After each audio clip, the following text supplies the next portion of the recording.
Yo, guys! Red Marvel here, back again with another review for Red Marvel, and it's Sonic the Hedgehog 2, the sequel to the uniquely successful Sonic the Hedgehog movie that was released about 2 years or so ago now. The YouTube channel to like, share, and subscribe to Red Marvel. Follow us on Twitter and Twitch, links in the description. So this is going to be a spoiler-filled review. It's going to have spoilers, so you have been warned. It's in the title. There are going to be spoilers. I have to discuss spoilers because I am a Sonic fan. There's a lot to go into about this movie. It's a brilliant movie. In my opinion, as a Sonic fan, so yes, this is going to be a mostly spoiler-filled a movie, so a discussion review. Sorry, so just giving you the heads up. So basically, we go into it where this movie continues from the beginning of the first movie, where Robotnik has been essentially exiled to the mushroom planet. He's trying to find his way back, and he's essentially going more and more insane. And then effectively what happens is that as he finds his way to go about using the power of Sonic's quill to generate a beacon, he draws the attention of some marauders, one of which happens to be a certain Knuckles character. And by that, he's able to now use Knuckles to get back to planet Earth, because Knuckles has his own agenda, because he wants to find Sonic to basically deal with him for what he did to his people, or what him and his owl parent did to his people anyway. And the story progresses like you expect with a Sonic-based story. It's heavily obviously influenced from the game, Sonic the Hedgehog 2, Sonic the Hedgehog 3, amongst other things. The amount of references that are in this game as a Sonic fan will just absolutely blow your mind. It's really, really fun in that respect. And you basically see Eggman and Knuckles basically working together against time to find the legendary Master Emerald, the jewel of ultimate power that was forged by the ancient Kingdom tribe long ago. And you see Sonic, who basically gets a proper beat down from Knuckles in the first instance. And he does. It's funny to see. The movie starts with Sonic really still being this kind of cocky, not really taking his responsibilities seriously, if that makes sense. A typical teenager, to be honest. And that's what's funny. He's a teenager. He gets into fights with his dad, the human character Tom, and because of how reckless he's been in terms of trying to help people, Blue Justice, a patent pending, and all that. And what you find, is that he ends up underestimating Knuckles, basically, who just beats him. But eventually he's able to escape thanks to the help of a certain Miles Tails Prower, who you find out has actually witnessed Sonic's heroic events from afar from his planet, and has come to sort of help him out. I'm assuming from what he said, he's came from the same planet as Knuckles. It's really, I think that they've all come from the same planet. It's not particularly sure whether they are or not. It's not really clear from what I watched anyway. But anyway, Tails and Knuckles basically figure out that they need to get to the Master Emerald before Knuckles and Eggman do, and hijinks basically ensue. That's the general plot of it, really. Effectively, you got some side moments where you have the human characters that, to be honest, I felt drew more away from the movie. They're probably the weaker part of the movie. The wedding scene went on for a bit too long, which is funny, as well as the dance off, which is quite funny as well. But I did think they went on a bit too long. The movie's 2 hours. It could probably be cut by about half an hour, to be honest. But it was light-hearted. It was fun, It certainly introduced one of the things that I was looking forward to in terms of gun, which leads to something which I'll talk about later. This is spoiler-filled. The only human beings that I found were relevant, or should be relevant, was Gunn and Agent Stone. And shout out to Agent Stone, by the way, psychic to Dr. Bond doing his thing. Eventually what ends up happening is they find the location, the compass to the location of the Master Emerald. You see Sonic and Knuckles clashing and fighting, although Knuckles starts to realize that Eggman there might be something behind he just needs to register it, because Knuckles is a bit is a bit naive in this, but he's naive in a good way. And Idris Elba does a fantastic job as Knuckles. He does a fantastic job as Knuckles, Idris Elba. I make the case that probably Knuckles is probably the highlight of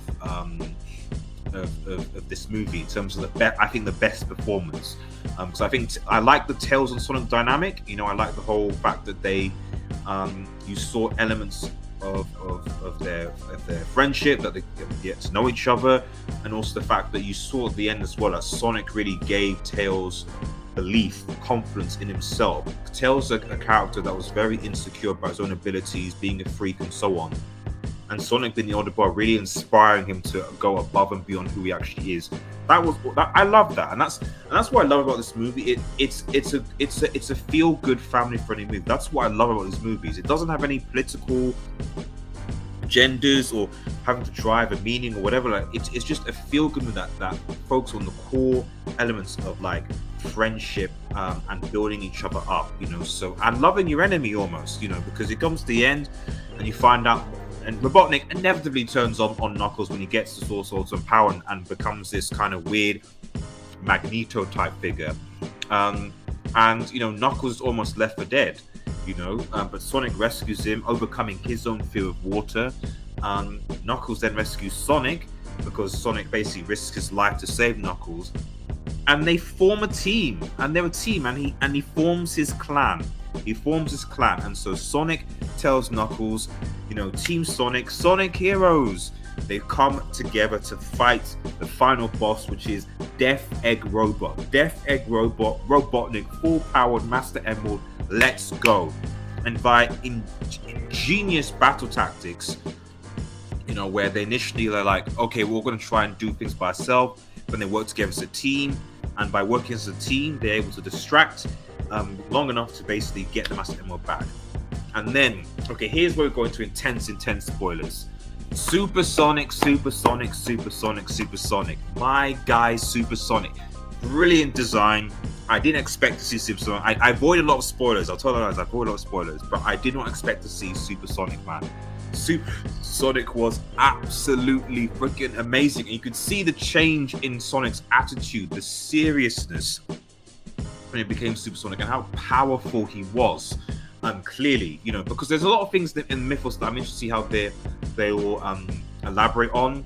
The Emerald, from what gathers, because Supersonic obviously beats Death Egg Robot and Robotnik pleading for his life. You presume he's dead, but he's probably not. Before he becomes Supersonic, the Emerald kind of shatters and becomes 7 Chaos Emeralds, and they lead to that early on.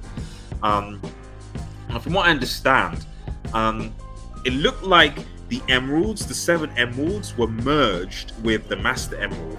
Because what happens as soon as Sonic defeats Eggman, the 7 emeralds get scattered across planet Earth. But then Knuckles somehow fixes the Master Emerald, which is interesting. So it must have combined the two somehow. So if that's the case, yes, could we potentially see Hypersonic is what I'm alluding to. But anyway, the film ends obviously with them kind of forming a brotherhood, and you have a couple of chocky moments with Knuckles sort of in this kind of fish out of water warrior spirit type of situation where he's like, base of all, and I'm gonna get my revenge and all this. I love Knuckles, man. It's not Knuckles stupid written that way. It's more of like his just naivety, because he's so kind of honor bound. It's like Drax. It's almost like Drax. And Drax is an endearing character. And so writing Knuckles like Drax I think was a class move. Now to wrap things up, man. My guy said what's up. That post-credit scene.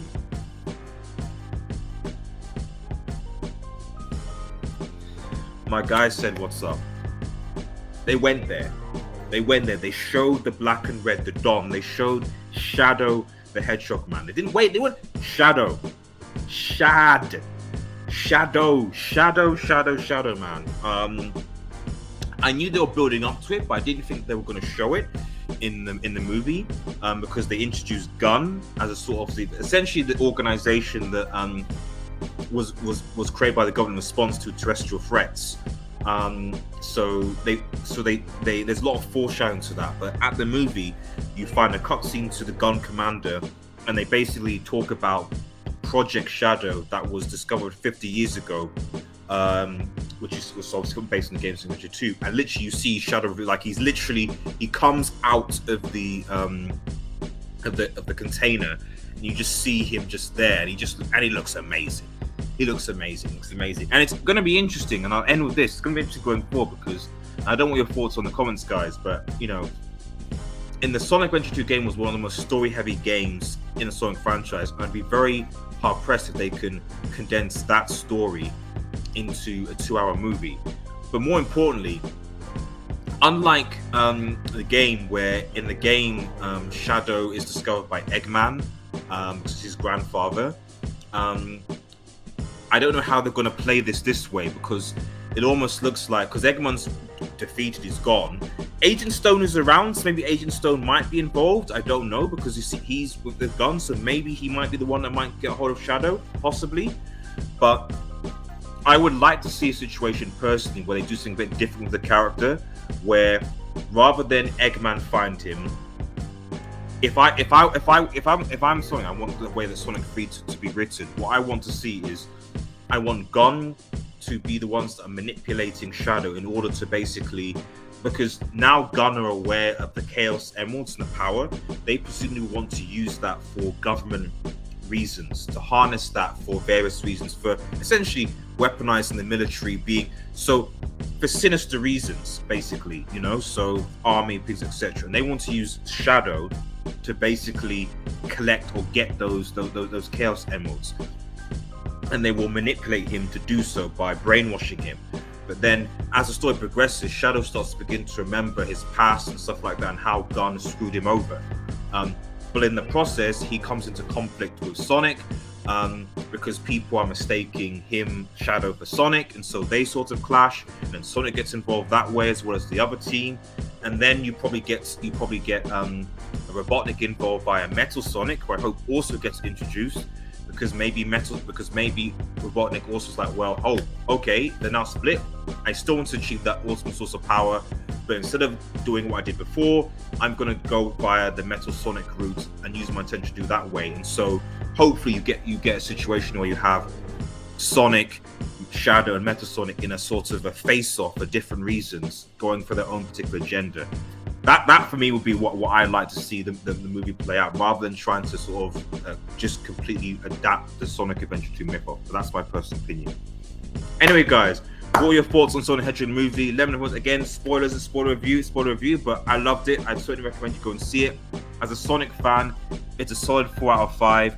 As a non-Sonic fan, I give it a 3 out of 5, like a 7 out of 10.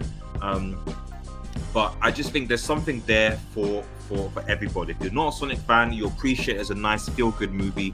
If you are a Sonic fan, you'll think it's amazing. Let me know your thoughts. Like, share, and subscribe. Take care. Peace.